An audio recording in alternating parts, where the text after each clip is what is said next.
which is nice to see. So I think it's a good time to get started.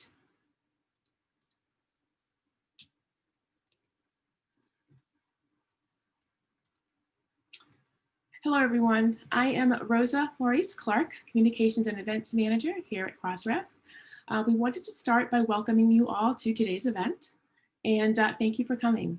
We've titled it Smart Alone, Brilliant Together, which is one of our truths, and we'll come to those later. Just a couple of things to mention before we get started. As usual with online events, to reduce background noise, we have everyone muted. If you have any questions during the event, you can write them down into the question and answer box, the Q&A box, and we will answer you there. We ask that you please use the Q&A box for questions versus the chat window. Questions added to the chat window tend to get lost, and using the Q&A box makes it easier for us to manage the questions and know which ones have been answered. The event today is going to be recorded, and we will share the recording later along with presentation slides. I'm going to take just a moment here to take you through our agenda for today. To start, I hope everyone is settled now and comfortable and ready to spend a little time with us today. As you can see, we have a nice mix of topics to talk about today. My colleagues will introduce themselves and at the start of their sessions, and they will be talking about the big picture, community and collaboration, product strategy, governance, and then we'll get into the annual meeting and the election before we wrap up the event. We will have time for question and answers after each speaker. So again, please add your questions to the Q&A box. I should mention that not only should you be able to see the questions, but if someone has asked something that you're interested in, you can upvote it and comment there as well. This will help us to see that more than one person is interested in that particular question. Okay, so let's get started. So Ed, may I pass over to you? Thank you, Rosa, and welcome everyone. I'm just going to switch over to take over control of the slides here. And hold on one moment. Right. Well, thank you all for joining today. I'm happy to be speaking to you today as the new Crossref Executive Director. Some of you may have heard earlier this year that I had decided to leave Crossref, and that was announced in the beginning of the year. But then in July, I was very happy to announce that I had decided to stay, and that the board had accepted my staying, which I was very, very happy about. And what happened between those two events, with me deciding to leave and then staying, was a big one was the COVID-19 pandemic. When that got underway, of course, there was a lot to do and cope with, and I was very impressed with the resilience of the Crossref team, the organization, the board, and our whole community, and realized that it's a great group of people and a great community that I wanted to keep working with. And Crossref has a very important mission. We're going to be talking about that today, so I decided I wanted to keep leading Crossref.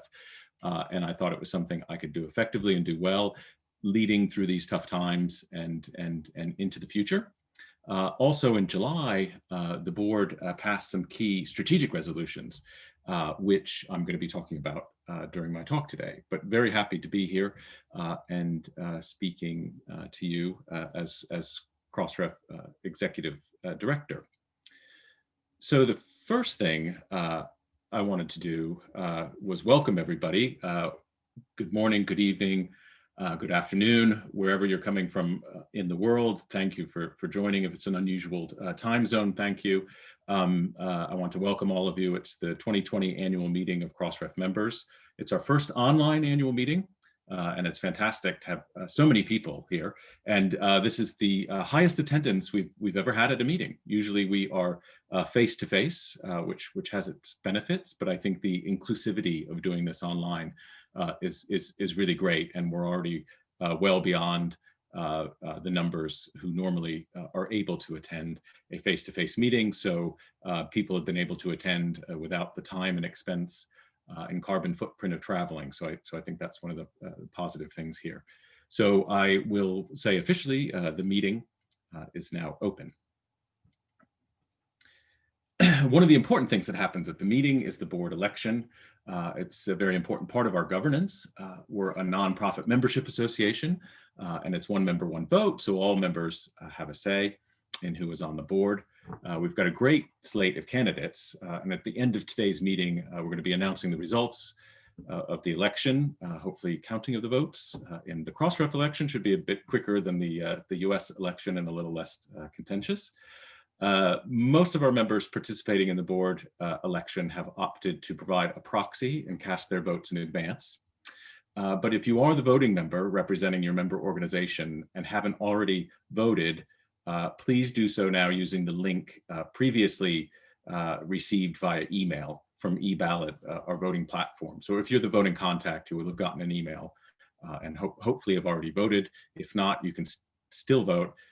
If you're the voting contact and you previously voted, but would like to supersede your proxy vote and cast a new vote now, you can email Lucy, who's our Secretary and Director of Finance and Operations, who you'll be hearing from later, but her email is here on the screen.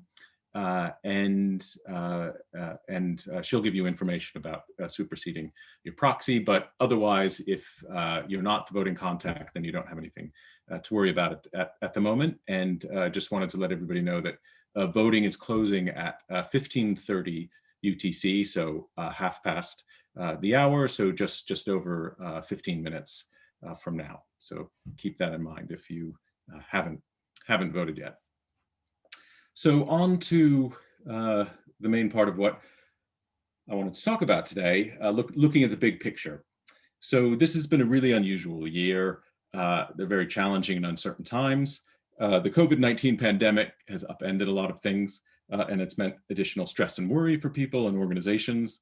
In Crossref's case, back in March, we closed our 2 offices and moved to fully remote work. 30% of our staff were already working fully remotely, but having everybody work that way has required some changes. We suspended all staff travel. That's going through at least next year, the beginning of next year.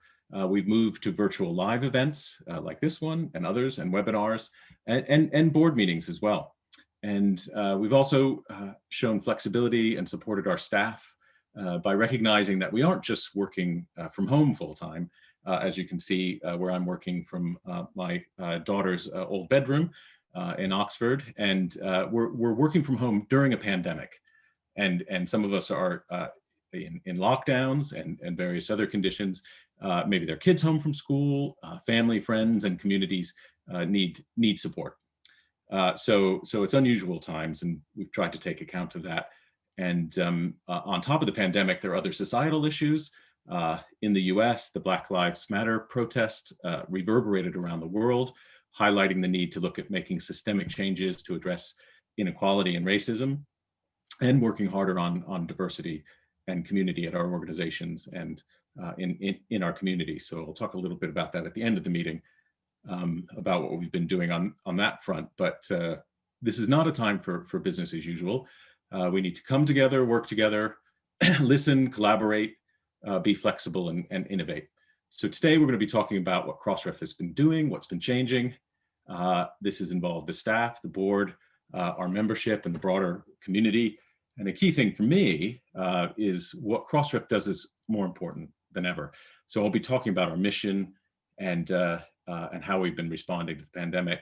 But the bottom line is that open research and open infrastructure are essential to improving scholarly research and communication, making content more discoverable, and really the ultimate goal is advancing human knowledge. And with the announcement of this positive results in one of the vaccine trials, that's a great example of how critical research is for humanity, and we can play a part in this, and our whole community can play a part.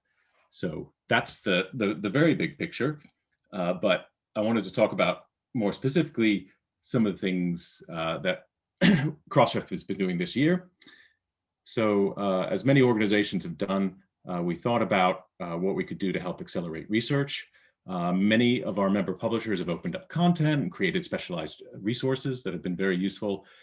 And in April, Crossref made available a free public data file of all Crossref metadata, all the public metadata, so not including closed or limited references.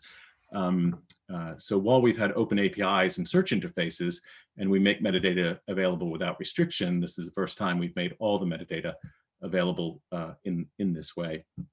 And then in April, we provided a way for publishers to highlight content that was available for text mining, either as OA content or temporarily free content.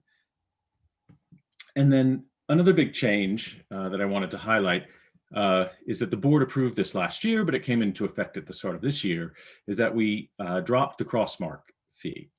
So Crossmark is the service that allows extra information to be provided about content to highlight the status of that content and whether it's changed, and other information about metadata about what the publisher has done to ensure the quality of that content, whether it's the type of peer review, clinical trial numbers, other types of data can be included.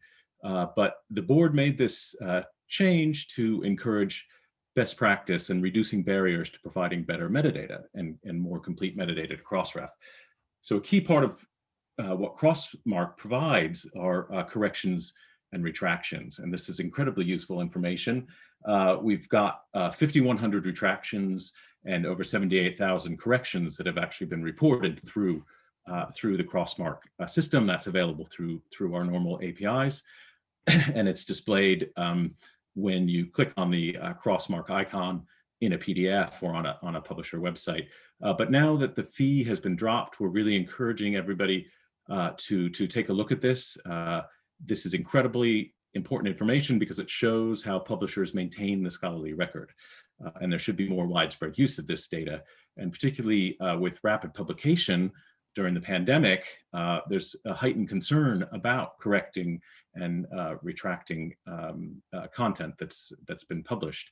And so really encourage everybody to take a look at this. It's very important for maintaining the scholarly record and making this available more widely, and having more of this data available, I think would be a really, really positive development. So talk to somebody at Crossref, check the website if you're not already participating in Crossmark.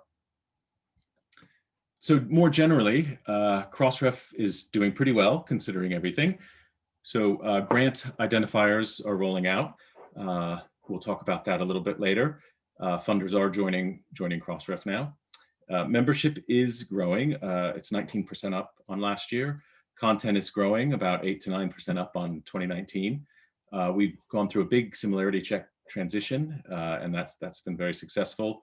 We've moved to virtual events, so we've been engaging with members on a wide basis this year.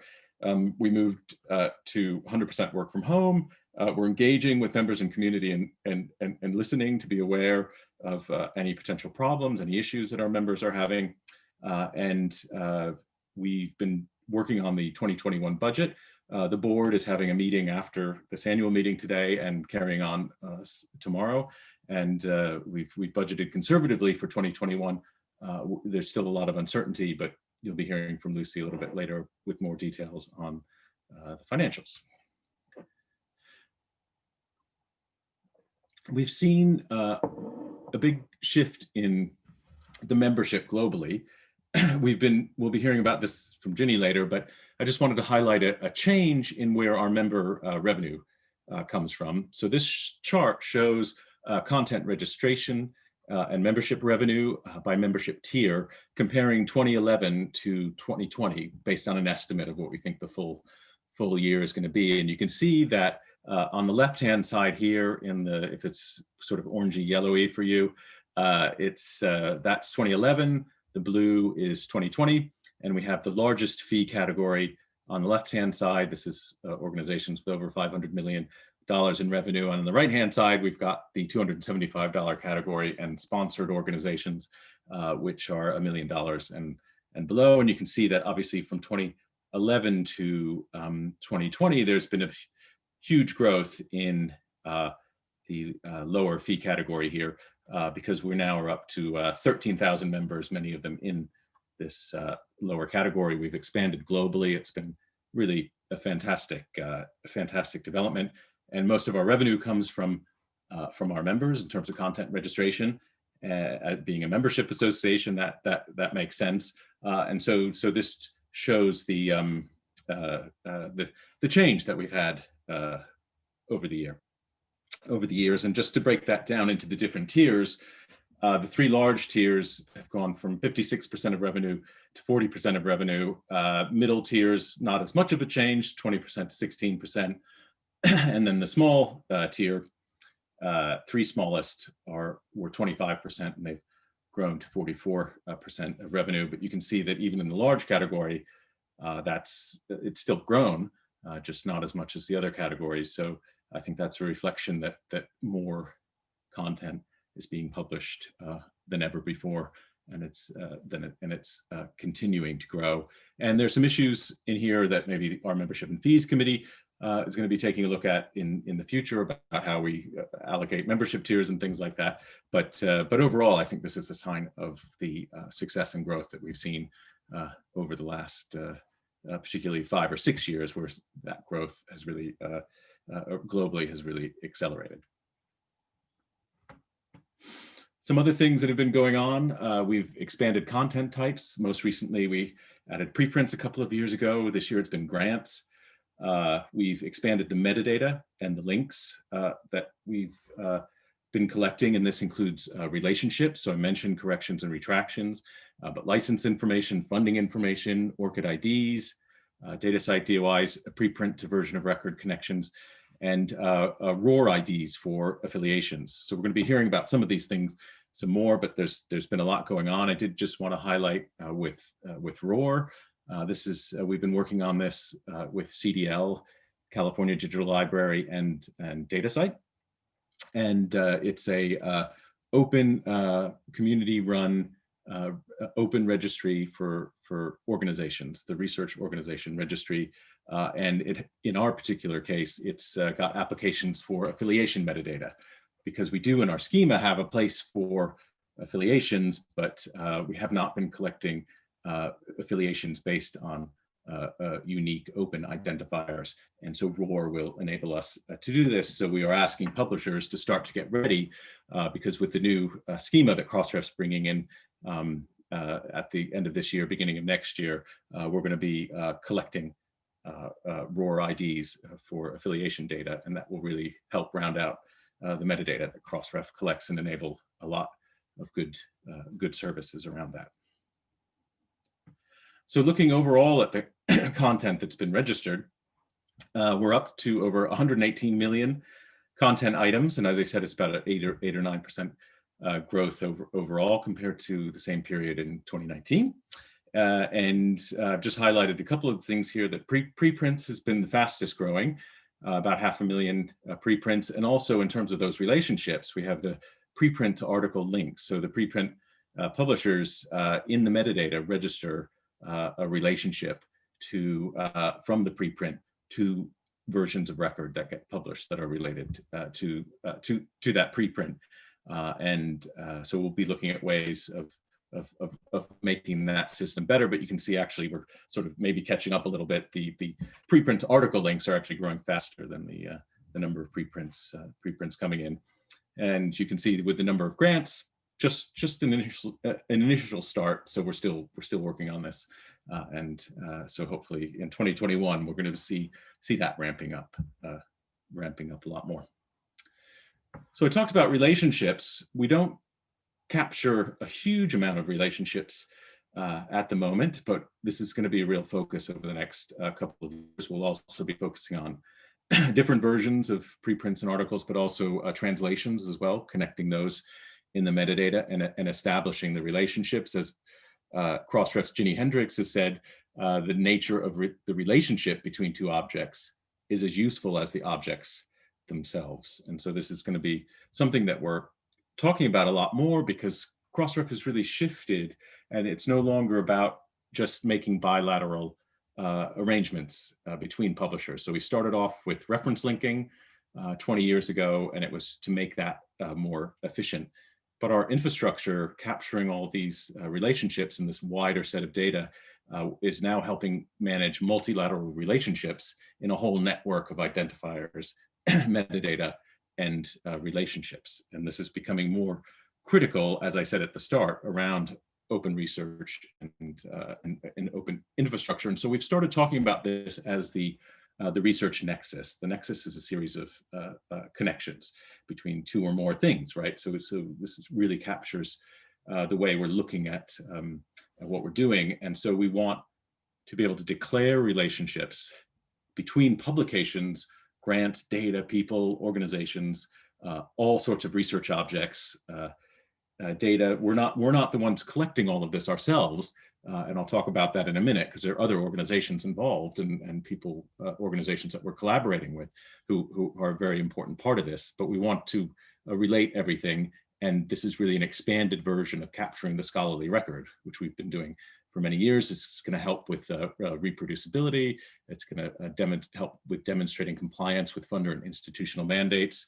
But it's just going to make discovery of content better, and also assessing the impact of content post-publication, and hopefully creating a virtuous circle where that can feed back into improving research itself. So I also wanted to just touch on that this year saw Crossref's 20th anniversary. On January 19th, 2000, we were incorporated as a new not-for-profit registered in New York State called Publishers International Linking Association, Inc., but we're more commonly referred to as Crossref at the time, Crossref with a uppercase R. And then on February 2nd, there was a press release that came out with a number of important announcements, one of them about the new executive director, some guy called Ed Pentz, and the board of directors. And we were very happy that we had 22 members at the time, which was not as many as the over 13,000 that we have now, but we've achieved a huge amount since then. And it certainly wasn't a foregone conclusion that we would be successful. And so this year we haven't done any celebratory events. We had been planning some dinners and things, but that's okay. We've been focusing on the basics, been working on our strategy, and it's probably saved some money because we haven't had to have those events. But I did just want to mark it here, and then note also, again, not to upset Ginny here, but this is the original Crossref logo. I don't know, some people may remember this, but even though we did retire it a number of years ago, it is still, I still have a fondness for it, the wavy line logo with the blue and the black, but things change and we've moved on from there.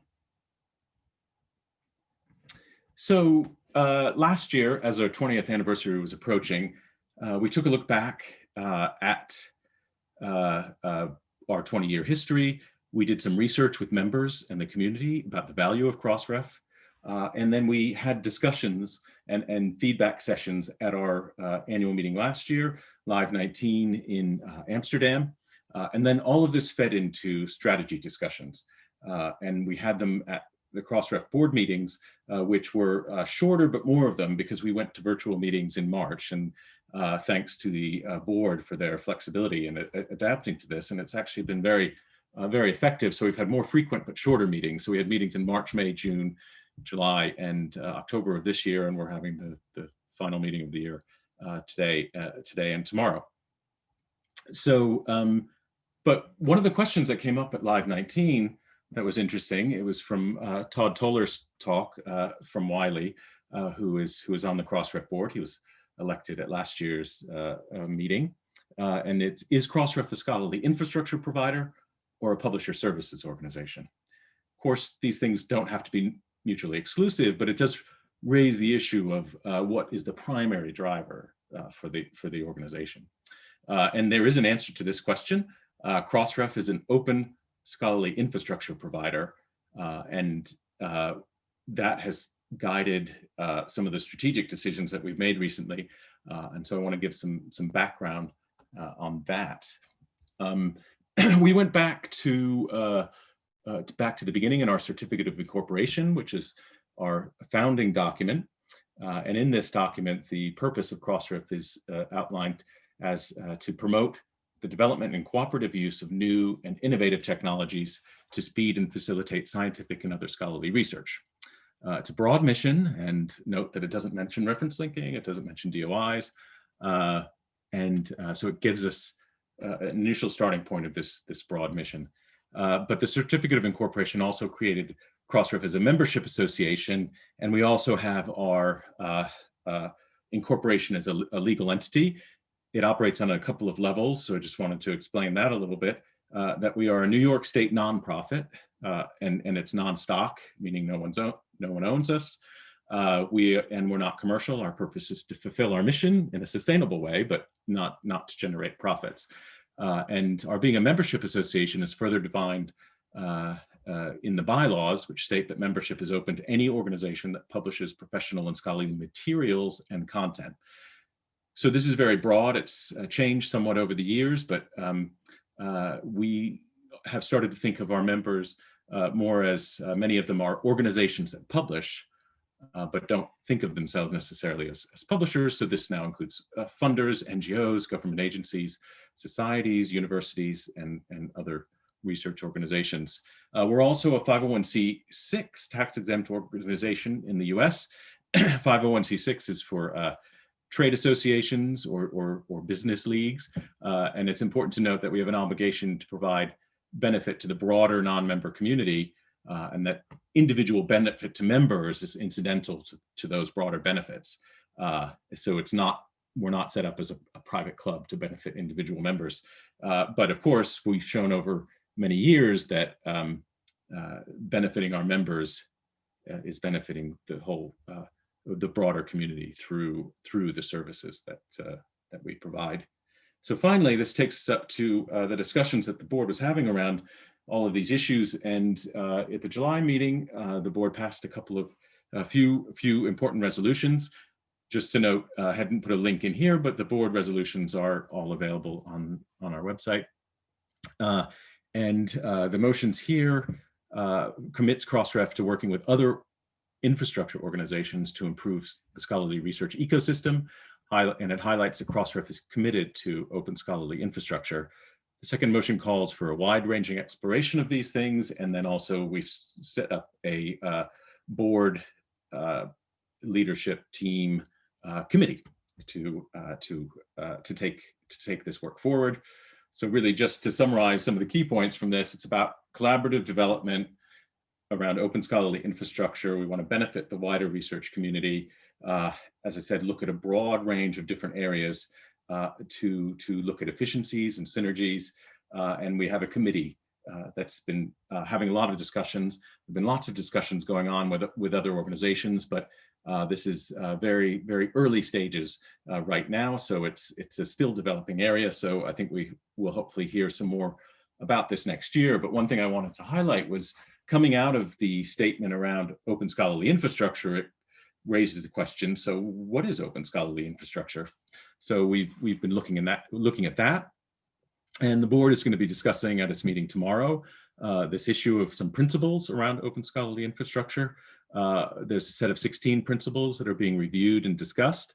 They're based on some things that Crossref already does in practice. Some are aspirational, some would need some work, but they're divided into a couple of key areas around governance, sustainability, and insurance. So I don't have time to go into all of these today, but as this moves forward, wherever we wind up with these, we'll be communicating about them with the community. But really, the goal here is to having a set of principles is really important to provide a framework with our discussions with other organizations to build trust and to make sure that we have a common vision of where we are headed with open scholarly infrastructure. We are talking to other organizations, and we don't want to forget that the goal here is the problem we're trying to solve is a more integrated and interoperable infrastructure to make things easier for researchers and organizations involved in scholarly research and communications. We want them to be sustainable, neutral, and independent, and work in the most efficient way possible to reduce duplicative activities and processes. So we did a little bit of a environmental scan. These are some of the related organizations that Crossref already works with, that we are talking to. Some of them we're planning to talk to, but it's really open. So we're happy to talk to many different organizations, and this is just a small sample of the space that we're operating in, just to give you an idea of the type of thing that we're working on at the moment. So some of this is why we're doing this is obviously the strategic issues, but also some of the practical concerns around COVID and some of the economic pressures that may be coming. Organizational fatigue. This is just a small subset that I just showed you, but there are a lot of organizations and there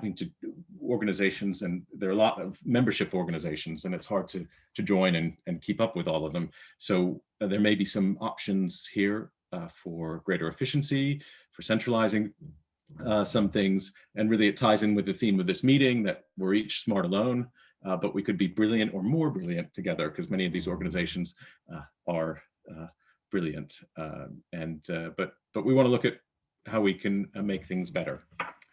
So to finish up, I think it's our 20th anniversary.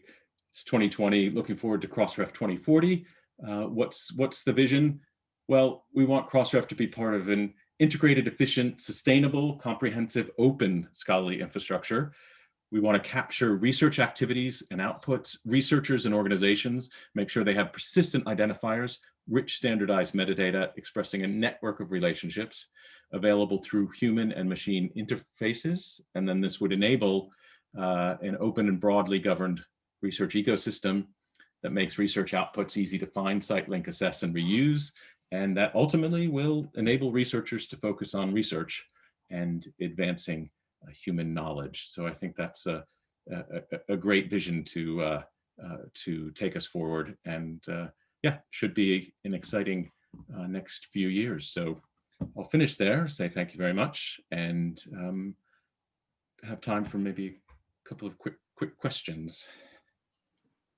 Yep, so Ed, our colleagues have jumped in and answered a lot of the questions. And we are just about a couple of minutes over before Ginny's presentation. So I think we're all set with questions there. If you want to have a look and answer, type in your answer, that would be great. And okay, as we go along, I can jump in there. Thanks. Excellent. Thank you very much. And Ginny, off to you. Okay, thank you. I was just listening to that long list of adjectives from Ed. So we've got to be efficient, we've got to be sustainable, we've got to be open, we're going to be all the things, we're going to make it happen. Okay, I am going to talk about community and collaboration. I'm the Director of Member and Community Outreach at Crossref, and I'm like an old hat now because I've been here over 5 years. So what I'd like to do is walk through how my team, which is 15 strong, is addressing the current challenges and what we're poised to do next. So here is that team, all very cheerful and smiling, and even throughout 2020 they have maintained that incredible attitude and ethos, and we're still handling the complexities and growth of Crossref really, really well. So a big thank you to all of the outreach team. And here, maybe a bit more to the point, is what we are doing. The team is divided, and this isn't everybody, of course, but there's a few areas where we are focused, and a large number of the team are focused, of course, on membership. So we see around 220 new members joining each year. There's a lot of technical support that goes along with that, a lot of consultancy now, and complex discussion with members as and when they're joining, and taking them from doing kind of maybe the basics and getting started and leveling up to more and more services and richer metadata. So that's a big part of our focus. Of course, we run events like this and more lately, but we always have done in many languages, and I'll get to a little bit of that. We also look after metadata strategy, because a huge part of that is listening to what our members want to do. So I'll cover that in a little bit of detail. And a new area is partnerships. We have Jennifer Kemp now, who's always focused on service providers and the Metadata Plus program.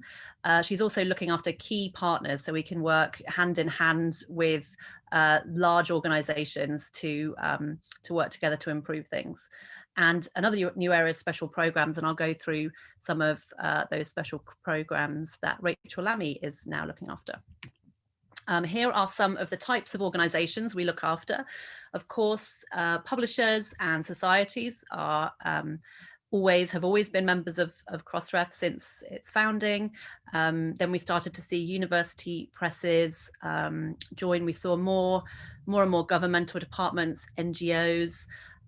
We've always worked with the hosting platforms and the tracking systems very closely, and continue to do that.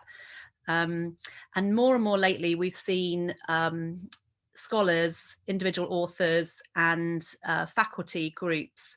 So people based out of the universities joining Crossref as members. And that accounts for a large amount of our growth. We do see news agencies, museums, pharma companies, conference organizers, but we're not doing anything proactive really to look into those areas. But we do have some of those members like Bloomberg and people like that. Funders, I will go into later. That has been a proactive program, and it's early days, but it's going really well. So I'll cover that a little bit. Here are the membership data in numbers, and this is just to demonstrate the scale at which Crossref is growing. So this is the number of new members that have joined each year, so not the total. So for a long while, we were seeing about 30 to 40 join every year, and then that sort of doubled, or more than doubled in about 2006. And in the last 5, 6, 7 years, it's really grown. So in 2019, we had 2,500 new members joining, with all of their questions and all of their sort of information that we have to process and understand.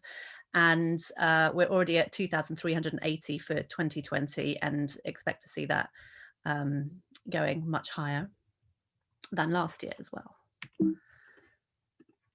The growth is, so this is where they're coming from. And this is really interesting, just thinking in terms of the global research landscape. This is our total membership. And I think it's pretty interesting to see that we have the most members in Indonesia. Almost 14% of Crossref members are based in Indonesia. And I know lots of you are on the call, even though it's not a very hospitable time zone for you. So thanks for that. We will do better about time zones in future, I promise. So Indonesia, South Korea, the United States is third on our list of members at about 10%. And then it gets into a sort of psychedelic stripe of all the colors at the top there. So I won't go into all of them. But looking more at the countries that are trending lately. So this is members who have joined in the last 12 months. So Indonesia is still growing. Most of our new members, or 25% of our new members approximately, are coming from Indonesia. And we also see Turkey, Brazil, India, South Korea, and then down at sort of the smaller end there, some countries that are newly making this list are Nigeria, Peru, Pakistan, as well.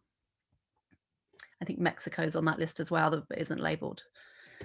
And here's one that I sent to the Crossref staff yesterday to see if they could guess how, which countries are on this map. There are 13 countries on this map, and they represent countries where we've never had any members before, but that we have had at least one joining in the last year. So 13 new countries. And so here's for the big reveal for the Crossref staff who entered the competition. These are the 13 countries.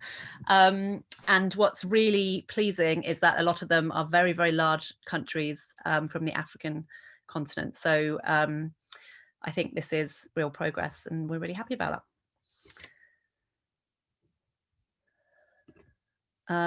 Largely the growth is down to, I'd love to say it's all down to us individually. Of course, we've not been traveling around the world even before the pandemic this much, but we have about 100 or so organizations that we call sponsors. They're part of this program where they can help members. I know there was a question in the Q&A about how smaller organizations can participate in Crossref, and this program, it was established a number of years ago, but Rachel Lammy has really scaled it up and it's now managed by Susan Collins.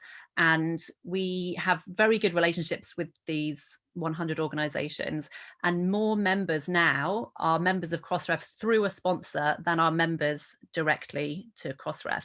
And that has truly enabled our ability to include publishers and members and all sorts of organizations from around the world, from 139 countries in total, and growing clearly. And there's some more sponsors as well. They're listed on our website.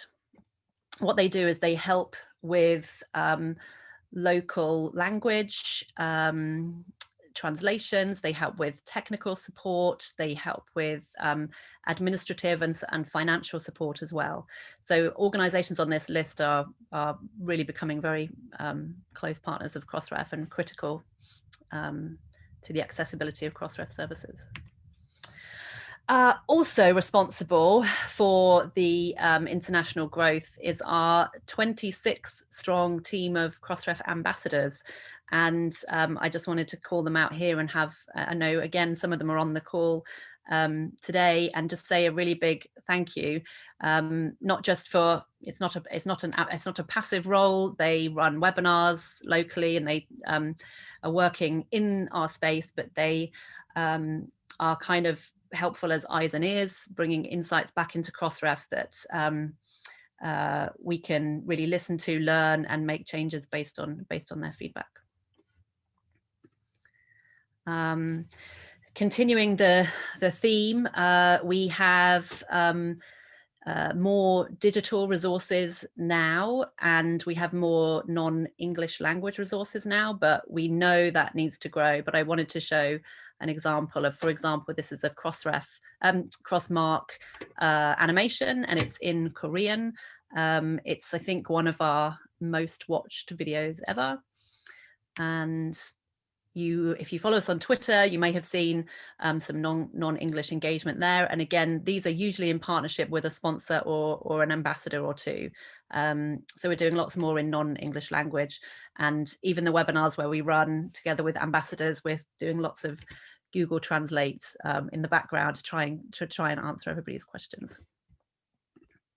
And just to make that point again, but also to call out that we have a community forum, and this is becoming really a central place for members to talk to each other. So there's a special group for newly joined members to talk to each other, and the ambassadors are really active in this. And of course, people can discuss in their own language, and they don't have to go through Crossref staff ideally for all of the questions. So that's something we're going to be growing more, and Vanessa Fairhurst is managing that together with Isaac Farley.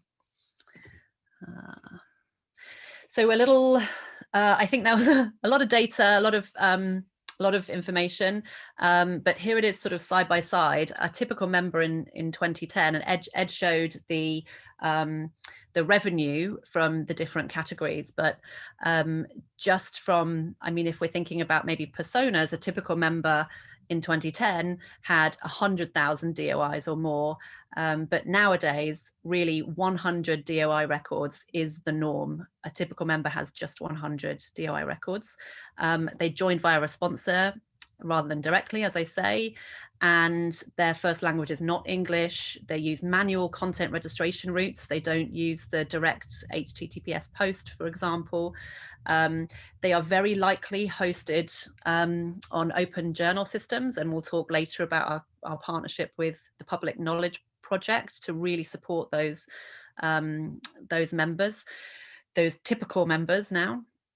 As I said, they're generally an individual scholar or academic based, and of course they're not just looking at journals. They're publishing reviews and preprints and books and proceedings and rich media and all sorts of stuff that we need to start supporting. And the other point to make as well is that these tend to be, although they're large in number, they tend to have fairly easy to answer questions, whereas the more long-standing members really have the more long-standing systems and the most complex technical issues. So how do we help publishers with their metadata? Well, in a number of ways. Of course, we have support tickets. We answer, I think it's over 3,000 a month that 3 people get through every month. We have the forum I mentioned. We also proactively go out and look for questions that we can help with on Twitter, on Stack Exchange, on Reddit. Anna Torwinska runs regular metadata health checks, and they are one-to-one sort of presentations, if you like, and discussions with your organization to highlight where there may be some gaps or some misunderstandings, and she can help any organization improve for their participation. And we have those participation reports as well, which everyone should be looking at. We're going to introduce a new program, so that will be for larger systemic issues. We're going to have a program that really works hand in hand with such organizations, and Jennifer Kemp's going to be leading that and introducing that in 2021. And of course we do research. Patricia is looking into, for example, our data sets category. The data sets contains not just data sets. How are we going to manage that? So we're trying to look back, learn from the past, and also listen to the current members to try and improve the quality of our metadata and increase the participation of the membership. This chart just shows really where the team spends most of its time, and it still is on the large publishers. As I mentioned, it is the most complex issues. The more volume, the more content, the more problems really. It's good to just kind of like see this spread and see how it's changing over time. So on metadata strategy, that's Patricia Feeney looks after that. She's also in the outreach team, as I mentioned, because there's a big part of it is monitoring and observing trends in the community. She has a metadata practitioners interest group, which has so many topics that it might have to separate into several different groups in the future. So I'm sure Patricia will talk about that in an update on the blog or the forum soon. She has designed the Crossref Schema 5.0, which we're soon to implement. That includes contributor information like ROR, the Research Organization Registry, and credit. And she's also sort of our eyes and ears out with other schemas and other parts of the community, the metadata community. So she's heavily involved in JATS for R, and hopefully if the budget gets approved tomorrow, we will also be developing some tools to convert JATS to Crossref and Crossref to JATS, which will be a huge help for all of our members. She also looks at new needs, and even though we have lots of new content types lately, like grants and peer reviews, they always need monitoring. So things like yes, we support grants now, but that group is now also interested in facilities. So we have a working group for that. Reviews were introduced for journal articles. We need to apply that to preprints. Same goes for retractions. And we're also thinking a little bit about provenance as well, not just of the content and who contributed to the eventual object, but also who contributed to the metadata. So who deposited it, who did the, who's the society, who's the publisher, so we can start to track that a little bit better. And clearly she works very, very closely with Bryan Vickery and his team, the product management team, and Joe Wass and the software development team, to try to figure out how we can have an end-to-end approach to all of these amazing new ideas that we need to implement and reflect in all of our tools and systems as well. A new area mentioned at the beginning is Rachel Lamy has moved out of the more international outreach area into a group called Special Programs that she started, and she's still looking after preprints and funders and grants and data citation. And really what this is, it allows us to have more focus on some of the newer activities that need dedicated support. So of course we still look after the previous programs, but they're a bit more part of our regular run-of-the-mill operations. So Rachel's looking at new ways to work with the community to expand content, metadata and services. And a really good example of that is the grants that we introduced last year. So we have, I think, about 28 funders who have joined Crossref from lots of different countries, actually. And they are looking to register their grant records, so openly available metadata that they already have, registering those with Crossref, with a DOI, eventually to link to the literature so that it can be tracked, people can do analysis, and it just will contribute to a much richer picture of how research is supported. So on that, I wanted just to mention, I think Ed already mentioned there were 366 records registered with us, which is a tiny proportion of the 120 million records we have. But I'm going to call that ta-da, because it's been a lot of work to introduce ourselves to some of these organizations. And I think they're really happy with this progress, as are we. So like I say, it's a bit early days. We still need to make this metadata retrievable via our APIs, and that's coming soon. Bryan will mention that. And Welcome clearly was the first, so they've got 238, and just a shout out to Europe PMC as well, who has really helped us get this off the ground for Welcome. Here's an example of a landing page for a grant DOI. This is the James S. McDonald Foundation, and you can see the very nice looking, handsome and beautiful DOI at the top there, properly linked with HTTPS using the display guidelines. So thank you to the James S. McDonald Foundation. I might be going over time. I don't know how anyone would let me know, actually, but I'm going to run through. I think I have a few more slides. So I wanted to talk about all of these things because these are what we would say are pretty much our closest partners. We have currently active technical integrations or currently active community projects where we're really co-writing papers, or we're developing code together, or we are anything where we're not just passively sitting on a committee. So these are true collaborations with these organizations and initiatives. Here, some examples. One I would like to call out is Metadata 2020. And this is a preview of the new website that's going to be launching in a month or two, hopefully before the end of the year. And Metadata 2020 was a collaboration with about 200 volunteers to discuss and think about the barriers to richer metadata, and we learned a lot. There's a lot of really good resources for metadata practitioners, and now the next phase, so beyond 2020, is to look at how we can all make the link between richer metadata and improving our world. So we're going to link metadata to the 17 United Nations sustainability goals, the global goals, one of which is zero hunger. And so you'll be hearing a lot more about this. And again, a call out to Laura Paglione and John Chodacki, who hugely drive this volunteer collaborative program.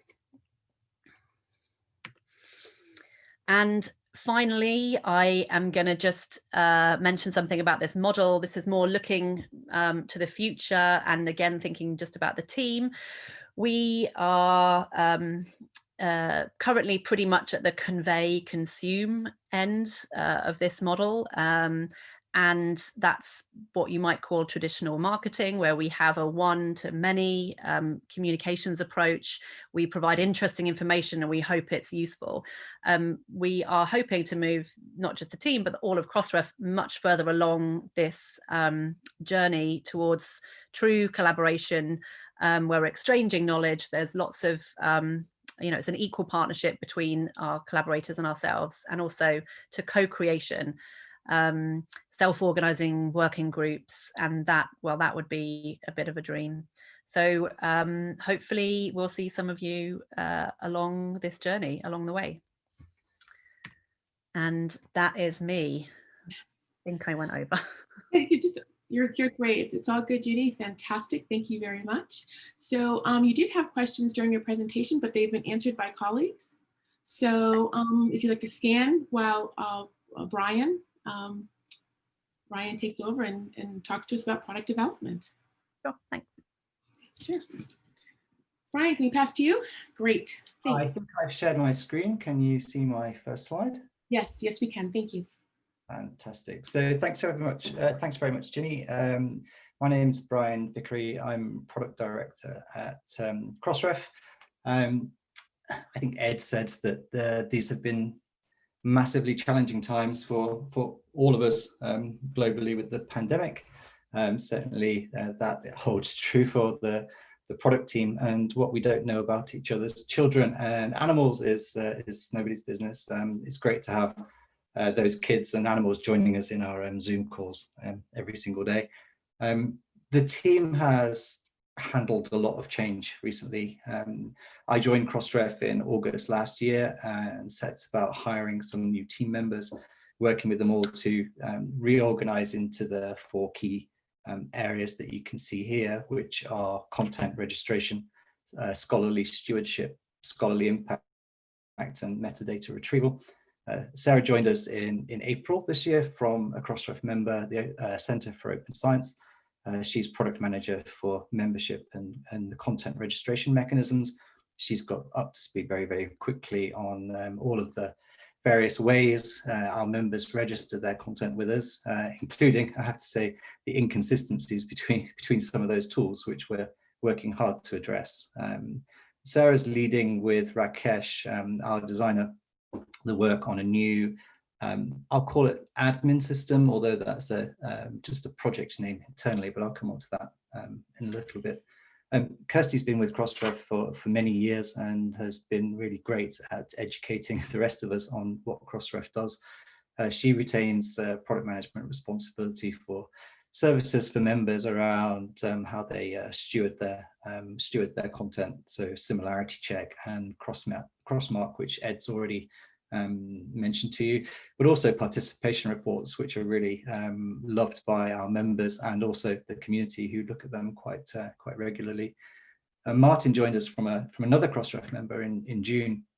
He joined us from MDPI, and he fills the role of product manager for scholarly impact, picking up things like cited by, which Ed's already talked about, but also event data, which really hadn't had very much love for the whole of 2020, really, until Martin joined.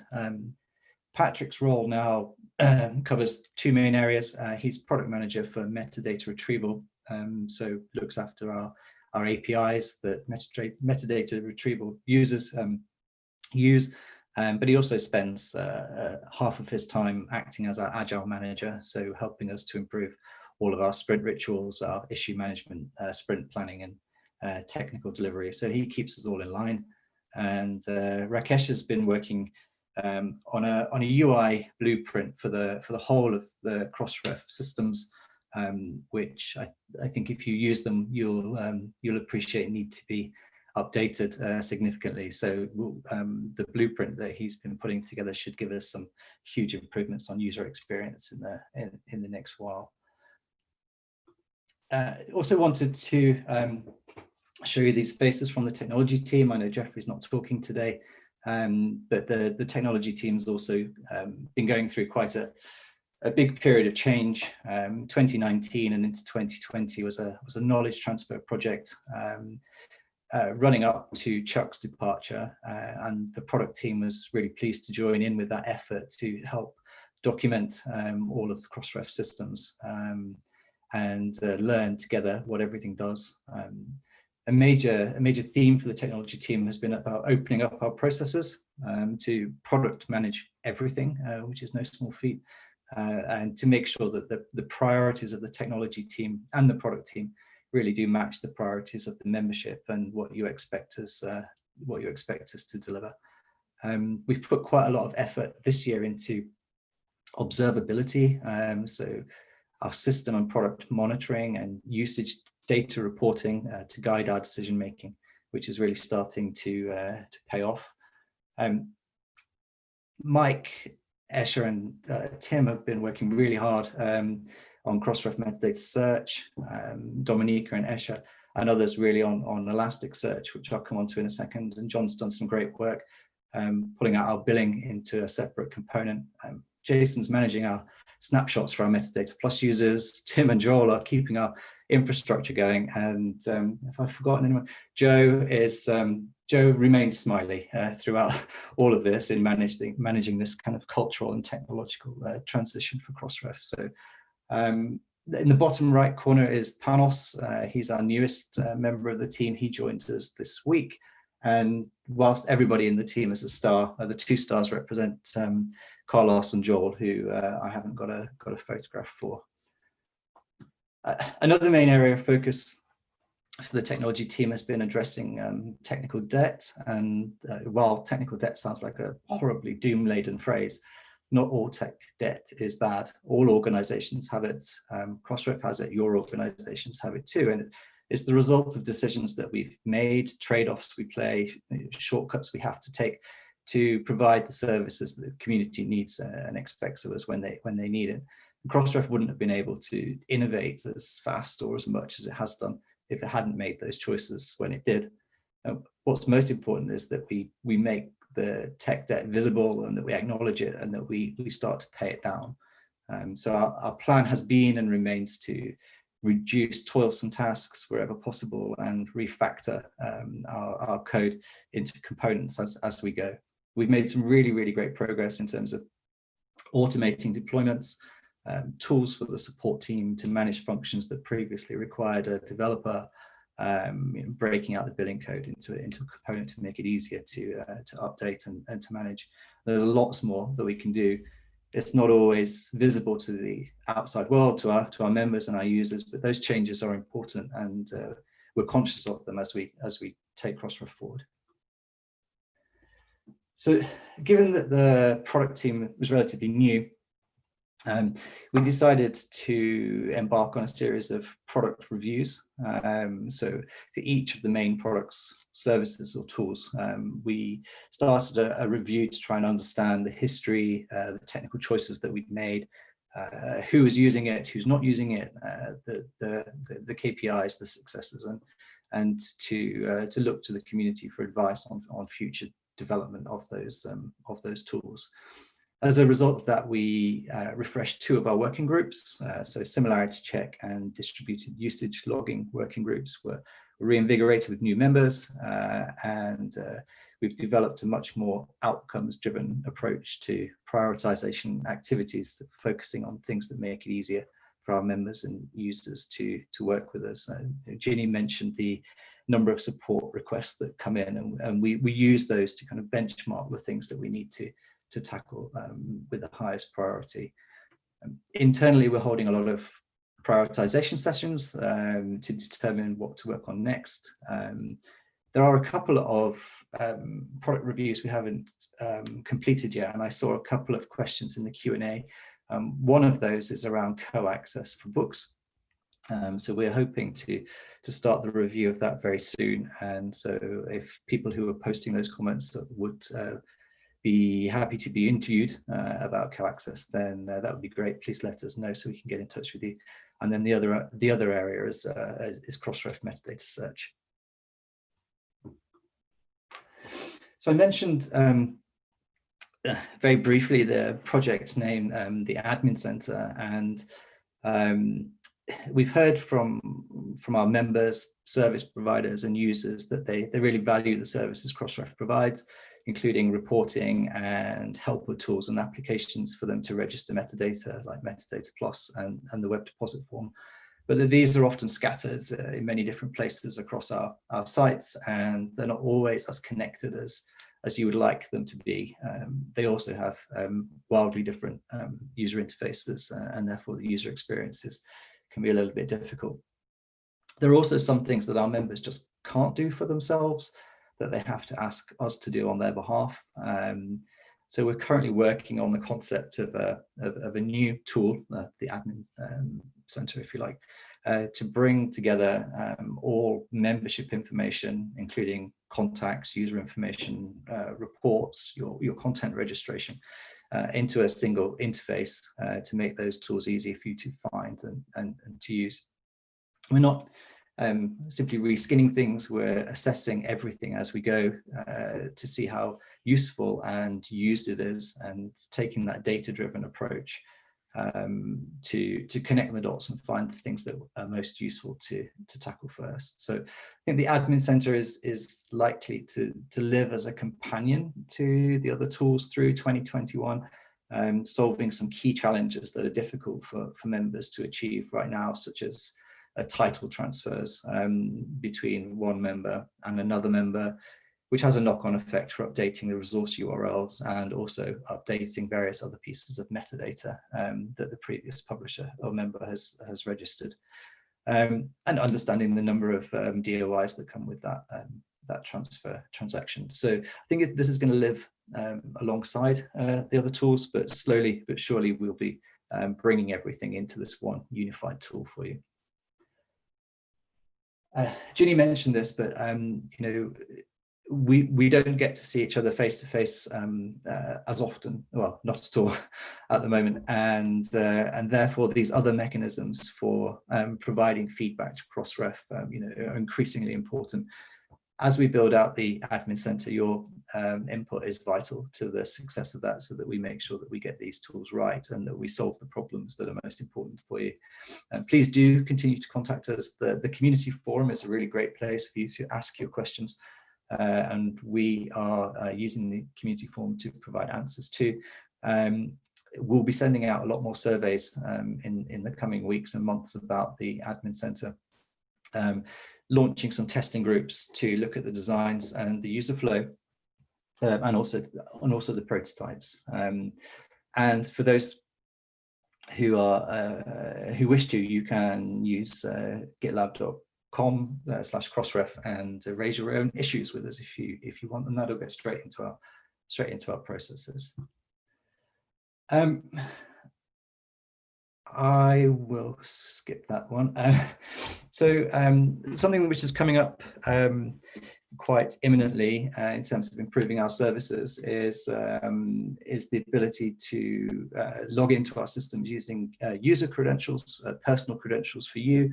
Right now, all users log in with a Crossref system account, and that can be quite difficult for organizations with a lot of staff that are trying to log into the same account, or also for sponsoring organizations. So we've been working hard on a new authenticator system behind the scenes, and that will allow users to manage their own personal user credentials and password for logging into the system. So that should be coming hopefully before the end of the year. We've also been working hard on our REST API. Our APIs serve more than 600 million requests a month, and huge numbers of users, different use cases from publishers and members themselves to research councils and funders to archives and repositories, peer review management systems are all using Crossref metadata for a range of different purposes, including verifying records, filling gaps, citation matching.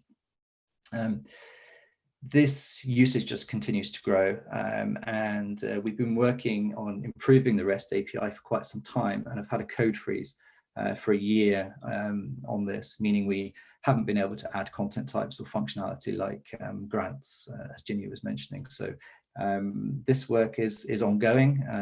We're migrating from Solr to Elasticsearch to address some long-standing scalability issues, and modernizing our infrastructure and moving it to Amazon Web Services. So the cutover to the new API is in the planning. We'll have more on that pretty soon, hopefully. I just wanted to touch on a couple of the products.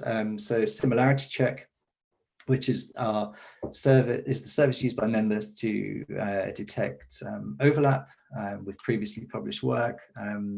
This is a service that members opt into. There are additional fees associated with Similarity Check, but if you're not currently using it and you would like to check your incoming content, then please have a look on our website for more details and contact us.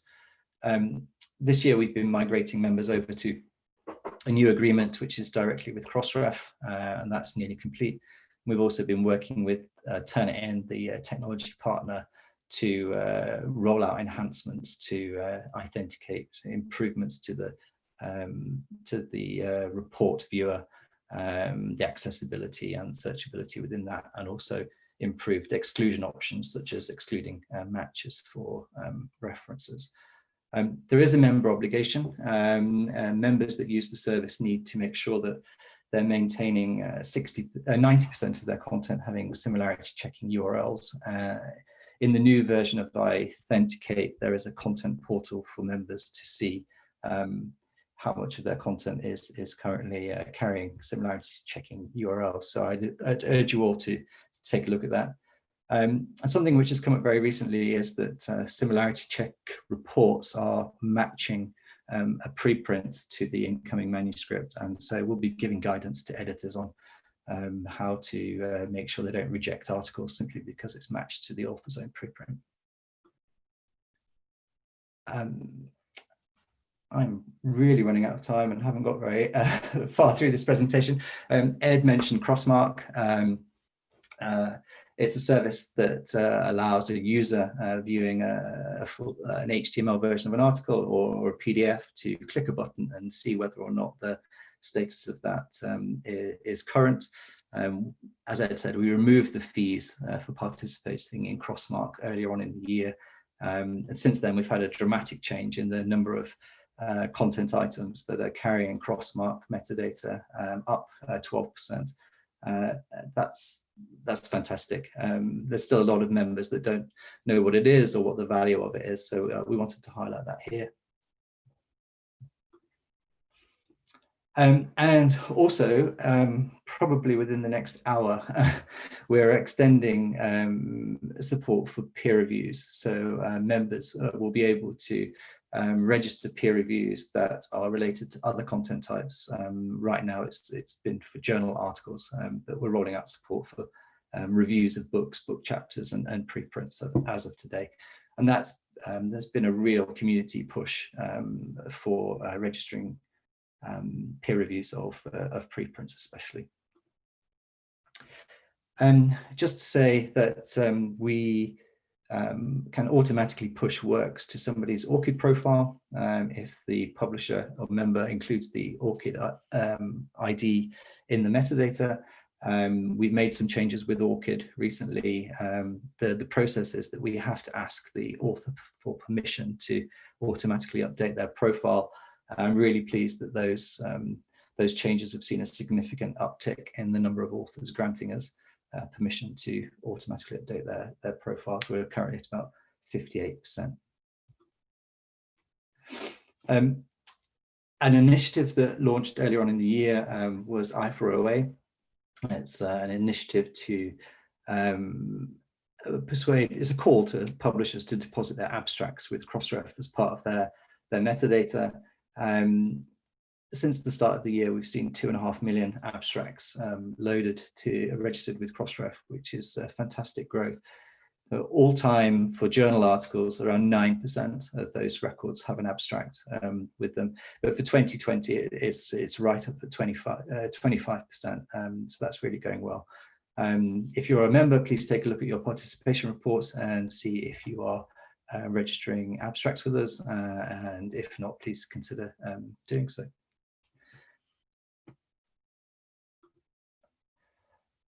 I'll skip slide to by. In terms of collaborating with others, I think it's fair to say that event data, which creates links between works with the Crossref DOI and mentions of that work in diverse places such as Wikipedia or Twitter. This was something that we launched a year or so ago, but we've had some problems with the API. We've been really struggling to provide the resource necessary to sort this out to make it performant. I'm pleased to say, with Martin coming on board and with Joe's activities, that we've been able to deploy a new API for event data yesterday. And so those of you that are interested in this kind of event should see a much more stable API. We chose to switch over to the new API before we'd fully indexed all of the events into the API, because the stability of the previous one wasn't good enough. But I think we've nearly got 400 million events in the API already for you. So that's great progress. I also wanted to flag, I think we've got some colleagues here from PKP. We're working very closely with PKP. It's a great example of collaboration that involves both our technical as well as our community integration, co-development, as well as formal partnerships in outreach.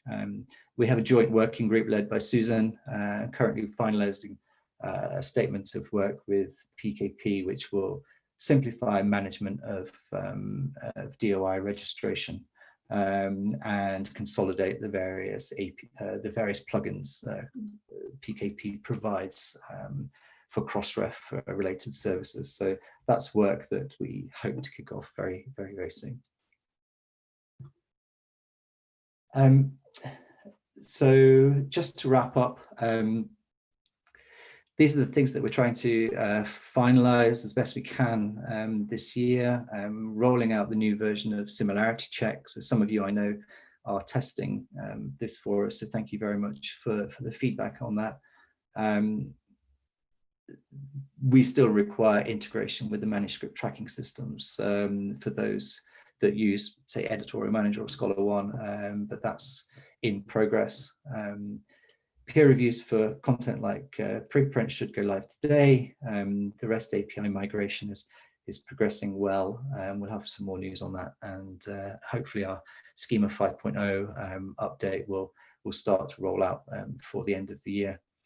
We're introducing user credentials very soon and developing the admin center proposal and seeking feedback from you. I just wanted to mention two other things very, very quickly. One is improving the quality of metadata. Our APIs serve 600 million requests a month, as I said, and there are many different use cases for that. Our publishers, members really want to provide accurate metadata, but sometimes mistakes happen. People just don't know where to report that problem. Often they think the problem lies with Crossref, and so they report it to us by email, and we have to forward that email on to the member. But we're not able to really track those corrections or updates are made on any kind of scale. So we're just starting to think about building a kind of a tracking mechanism, working out how to manage community assertions on that data.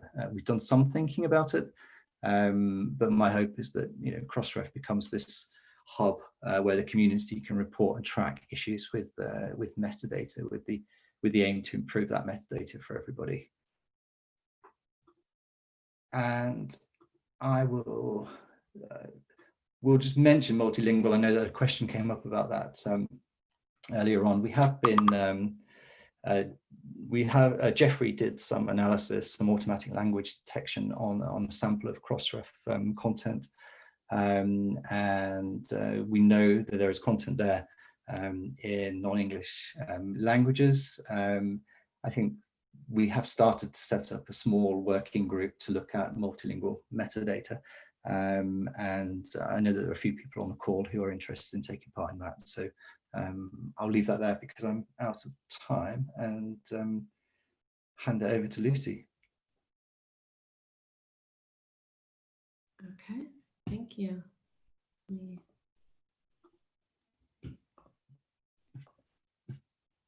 All right, can everyone see my screen? Yes. Okay. Thank you. I'm Lucy Oakfeisch. I am the Director of Finance and Operations here at Crossref. We're going to go over some of our sort of financial performance for the year, and also we'll transition into the governance portion of the meeting and finalize the board election. So just to start, I joined Crossref a little under a year ago. The finance and operations team has 6 members to it in addition to me. We oversee Crossref's business operations, including finance, HR, governance, and legal. And this is the team. They have really worked hard this year to navigate both the transition in the position that I'm in and also all the sort of changing circumstances that presented themselves this year. So when I joined, we set out with some initial operational goals, which one of them was sort of building a culture of resource planning within the organization. And when we talk about a culture of resource planning, we're really thinking about two of our key resources, one being money and one being time.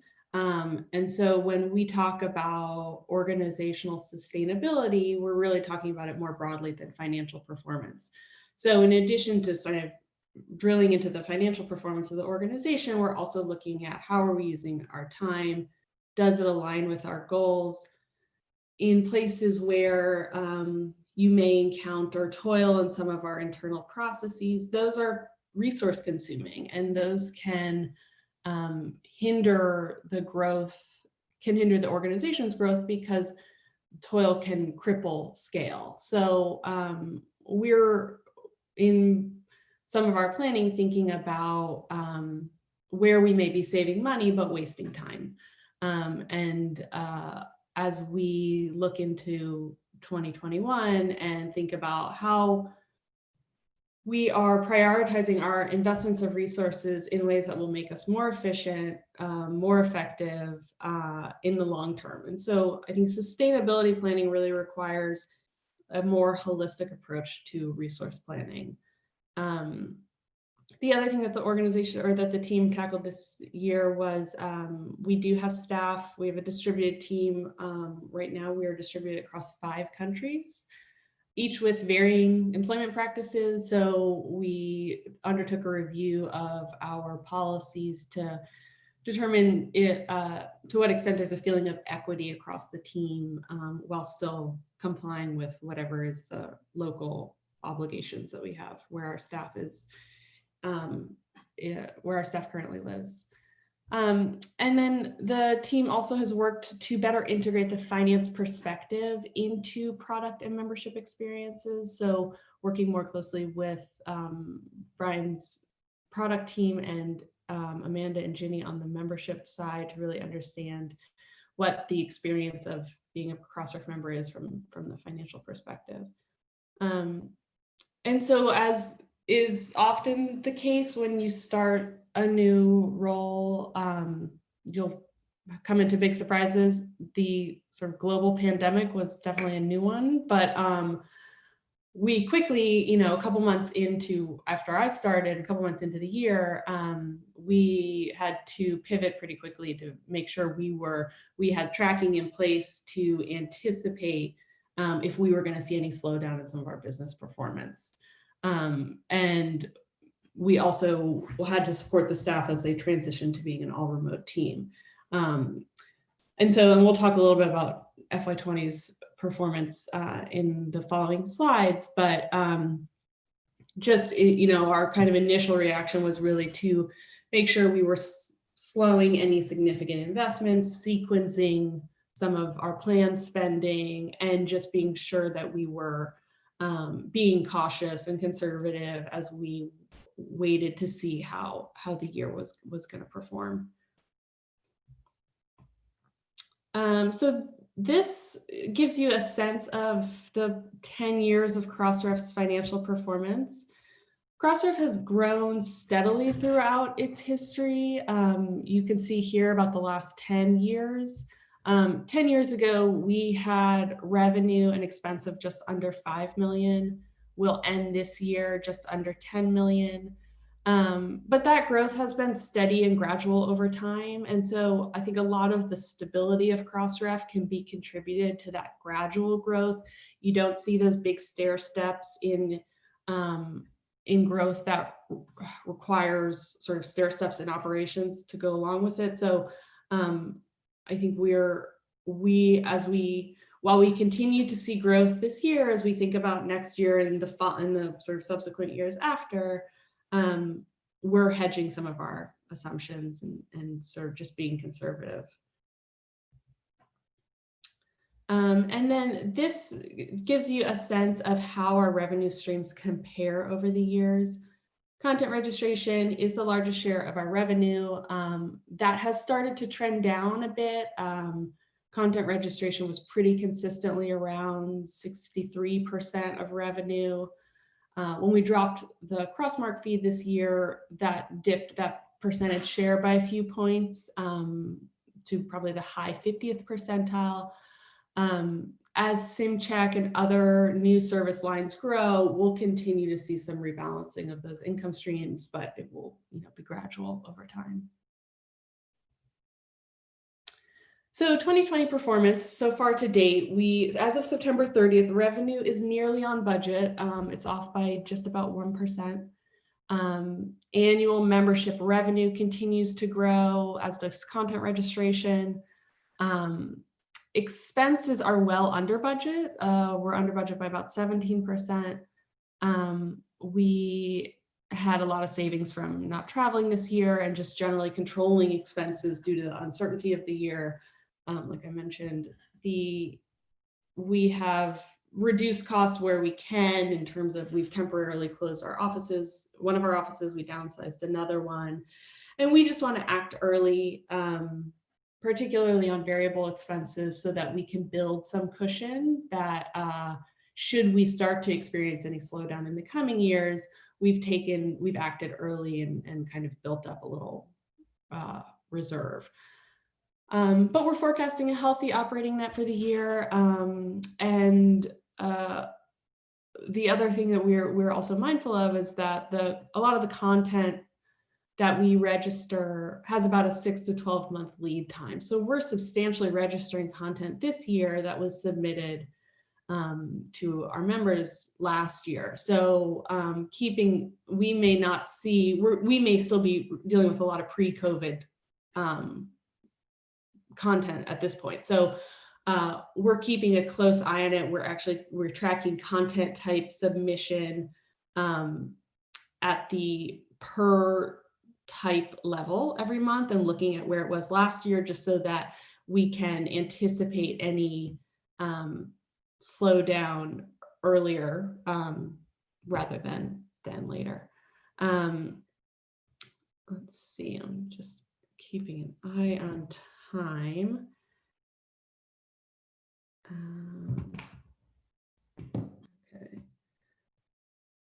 Okay, so 21 budget, the board is meeting in the next couple of days over to this afternoon and tomorrow. So we don't have a final budget to share, but I can give you kind of the overview of what we're thinking.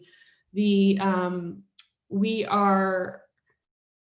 forecasting not a lot of growth. We're basically forecasting flat growth from our financial scenarios that we built within this year, and keeping any revenue growth conservative. We do have, in our 21 expense planning, we're kind of assuming 21 is another unusual year. So not ramping up some of those things around travel and meetings and those costs significantly.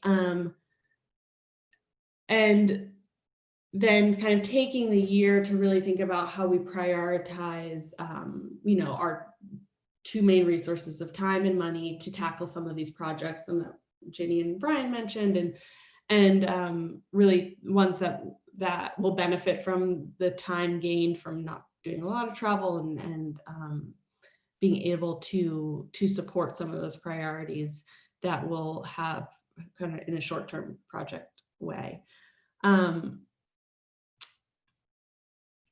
So while we don't necessarily have any indicators of slowdown, we're just going to go into the year assuming that we need to err on the side of being conservative, and then, hopefully the year performs better than we anticipate.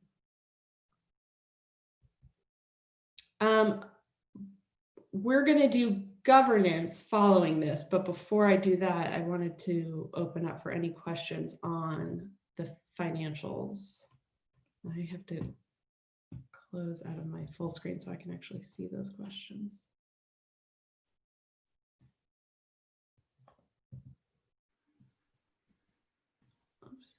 Looking now out, Lucy, and no questions have been posted yet. Okay, great. Well, keeping an eye on time, let's move then into governance. Sorry, I have to reshare here. Okay, so the next piece of our meeting before we wrap up will be the governance annual meeting and board election. So I am also secretary of the board, and I will be joined for this section by Emily Cook, who is our outside legal counsel. And sorry, Emily, did you say something? No, hi, just saying hi. Okay, great, we can hear you. So this is a business portion of the annual meeting when the board of directors is elected, and we have a couple motions that we'll do. We're going to do these by calling for a motion. Someone will raise their hand, we'll unmute them. They can make the motion. A different person will raise their hand to second that motion. We'll unmute them. And this is the modern age of governance. So let's jump in. Okay, so just a quick overview, and some of this Ed already covered, so I won't go through all of it, but just an overview of how Crossref's board functions. The director is an employee or an officer of a member organization. The board seat actually belongs to the member organization. Board members can serve 3-year terms and are eligible for re-election. There aren't any set term limits. A few of the folks that were nominated this year are nominated for re-election to their seats. We have the corporate officers, the chair and treasurer are elected by the board at the first meeting of the new year. And those positions serve for 1 year for up to 3 consecutive years. So the role of the board at Crossref is to provide the strategic and financial oversight of the organization, and work closely with the executive director and the leadership team to steer the organization in its direction, and then to also act as fiduciaries to ensure the financial security and governance of the organization. The board meets 3 times a year. A lot of this work actually happens at the committee level, and we have really active set of committees that every board member sits on.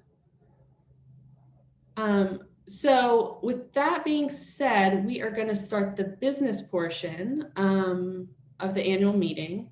So formally, the notice of this meeting was sent on September 30th of 2020 to all Crossref members of record.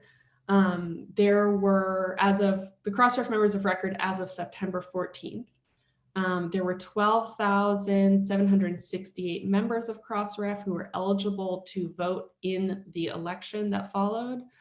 Our quorum, which is the minimum number required to convene this meeting, is 100 people.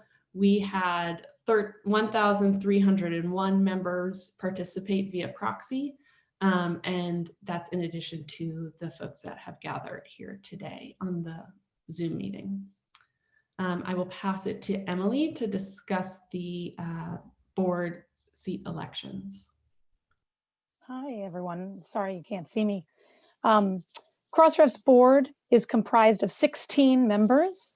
Each of those board members, as most of you know, is an employee of a Crossref member organization and serves a 3-year term. Each year, about a third of the board seats are up for election. And this year, of course, there are 6 board seats to be filled. In accordance with Crossref's bylaws, the board is structured to maintain a rough balance between member tiers based on revenue size. The nominees each cycle are chosen by Crossref's nominating committee. That's a group of representatives from 5 Crossref members. In accordance with Crossref's historical practice, 3 of those typically serve on the board at a given time and 2 who don't. And none of the folks on the nominating committee come from member organizations that have put a candidate on the slate. The purpose of the nominating committee is to review and create the slate each year for nominations to the board with an eye to maintaining representation of the broader Crossref membership. This year's NomCom included the individuals listed here, and we are very grateful to them for their service. Thanks, Lucy. Thanks, Emily. And then I just wanted to give a quick overview on the nomination process. So the committee started by conducting a review of the board's current composition to help inform how to build a slate that would complement the existing board. Then we issued a public call for expressions of interest. We received, and board members who are currently seated went through the same process as those that were expressing interest for the first time. So we received 72 responses to our call, which was a big jump from last year. The committee met over a series of meetings and reviewed every response and discussed the candidates, the short list. They kind of whittled to a short list, and the short list candidates went through interviews with the pair of members from the nominating committee. And then the committee came back together and settled on the final slate. I will make a quick plug for if you're interested in doing this next year and putting yourself forward, stay tuned for the call that should come out about April or May of next year. We had a really great group this year. The committee had a tall task of whittling it down to a short list. And I just want to thank them again because they spent many, many hours dedicated to this process. And I think we came up with a great slate. And so at this point now, we will, there we go. The nominating committee's recommended slate of 8 candidates for this year's 6 board seats are as follows. In the small organization tier, we have Marin Dakos, Ki-Young Kim, Abel Packer, Wendy Patterson, and Jessie Zhao. In the tier 2 seats, we have Liz Allen, James Philpotts, and Jason Wild, each representing their respective organizations. And at this time, I'm going to ask if I have a motion to formally place these names into nomination. Hi, Lucy. I have a couple of raised hands here. So just give me a moment to unmute and allow them to speak. Okay.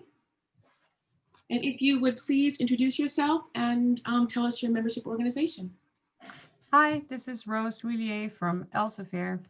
I would like to put forward this motion to put the names on the slate. Thank you, Rose. Do I have a second?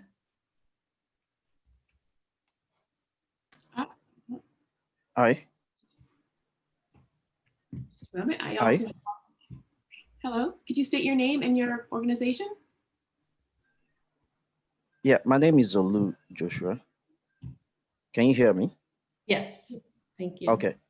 Yeah, my name is Olu Joshua from Blue George Ventures Limited. I second the motion.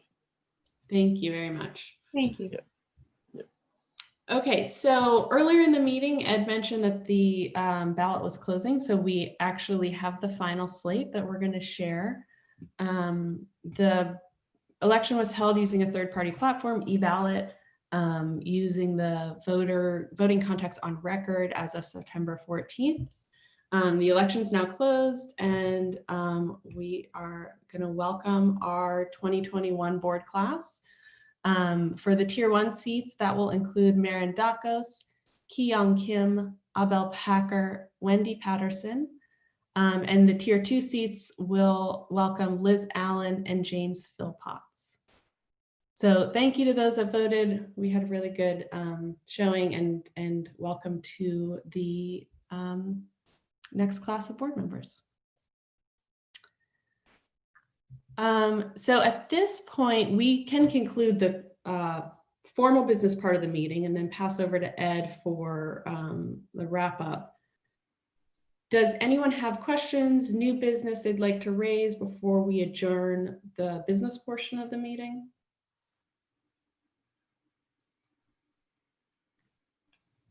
Okay. Yes, I've got a raised hand here. Just a moment. Well, I unmute them. And if you would just state your name and your member organization. Thank you. Yeah, this is Andrew Smeal from Hindawi, and I'd like to move to adjourn this portion of the meeting. Great. Do we have a second to adjourn? I second that. Melissa Harrison from eLive. Great. Thank you. Okay, I will pass it back to Ed.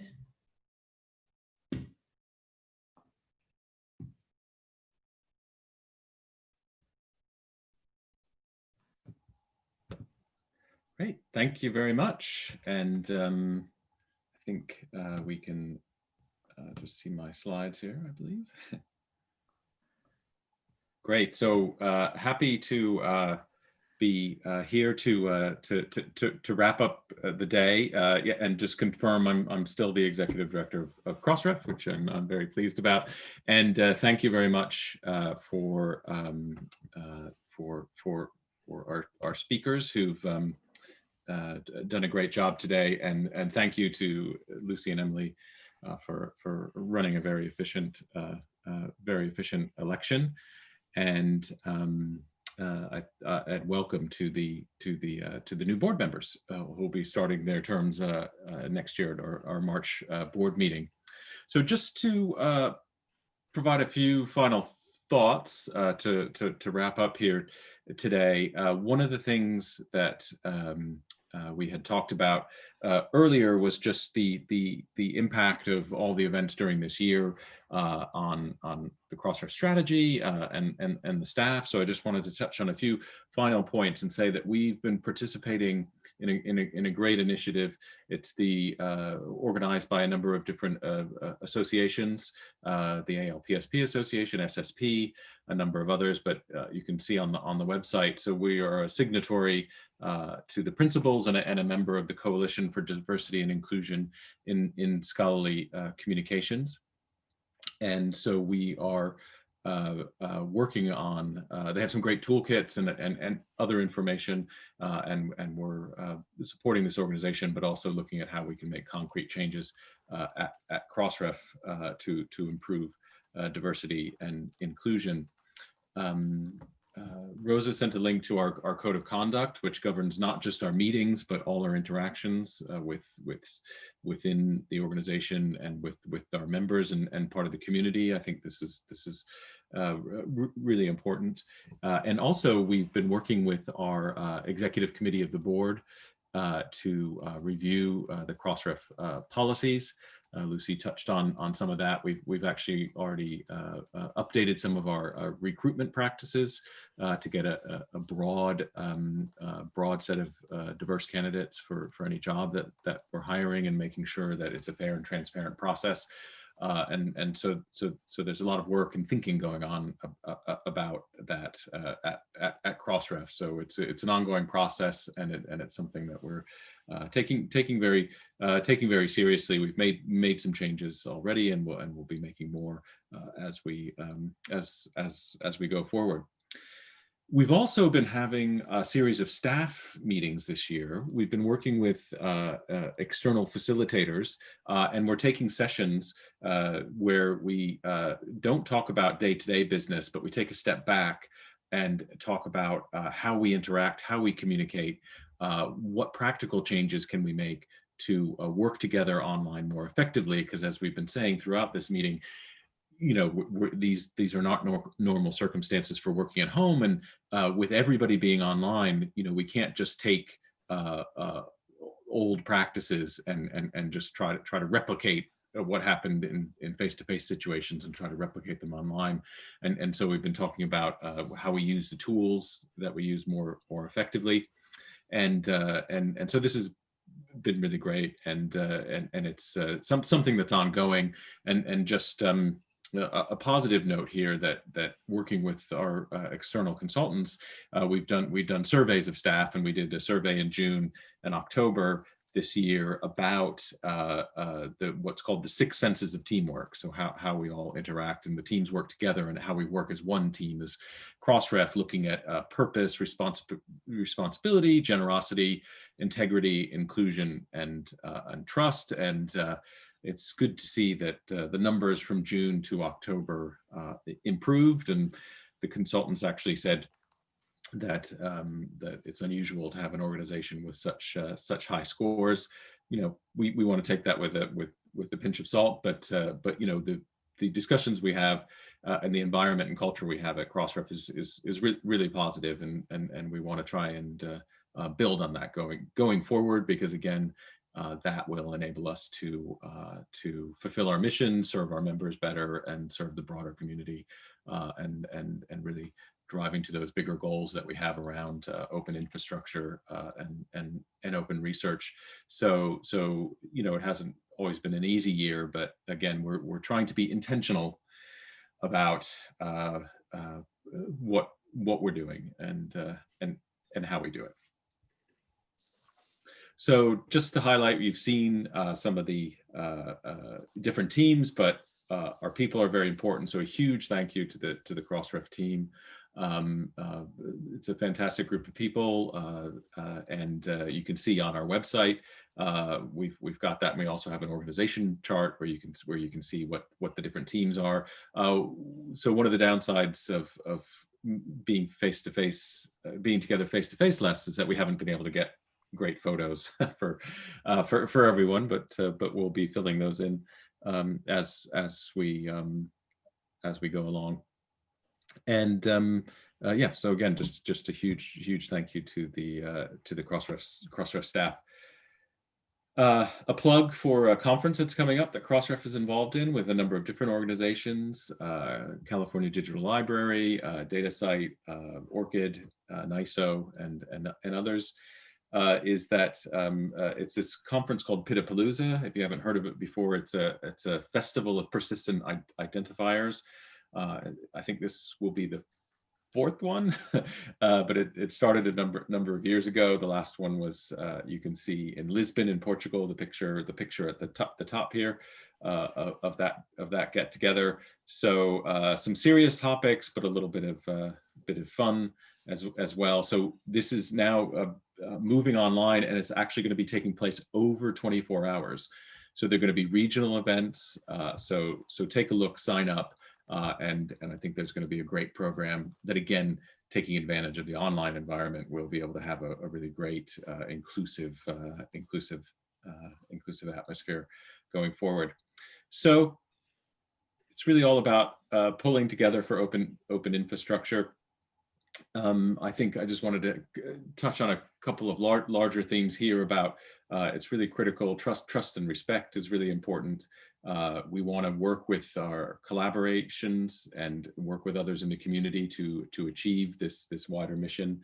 We have to approach it with humility. We've got a great team at Crossref. We want to move on from some of the past misperception, and Crossref has a really great clear direction in terms of its strategy going forward. But of course, we don't want to forget the basics, just around metadata and ease of use. And you've heard a lot today from Bryan and from Ginny about how we're engaging with the community, how we're working on improving our services. So there's always a lot to do, but I think we're well positioned to really make the rest of this year, and then particularly 2021, a year where we can make some sensible investments. We can improve our systems and take advantage of the resilience that we have and the financial stability, really to build for the future and put us on a good track for even better success over the next 20 years. But we are listening and learning from others. That I think that's really important. We don't have all the answers, but we really have to join together if we're going to make this a success. So just again, a huge thank you to Rosa for moderating and organizing the session today, and for all the speakers. Thank you very much. I think that's been really fantastic, and also for all the attendees. Thank you very much for coming today. But I'll just do you want to have any final words, Rosa, or anyone else on the Crossref team? I'll just this slide right here, the keeping in touch is important. We'd love to hear from you, and just really in short, a big thank you for everyone that attended and stayed with us pretty much the entire time. Yes, thanks again. I mean, it's been really great having so many people online. I think we're up to over 220 at one point. That's double what we would normally get at a face-to-face meeting. So I think that's really fantastic. We've recorded this, so it'll be available. We'll make the slides available as well. And thank you to everybody who asked questions. It's been great to have that interaction and feedback. So if there's nothing else, I think we can wrap up the 2020 annual meeting. And it's been great. Thanks, everyone. And we will be in touch as we go forward, and hope to see many of you people in 2021. Thanks, everyone. Wonderful. Bye-bye. Thanks, everyone. Bye-bye.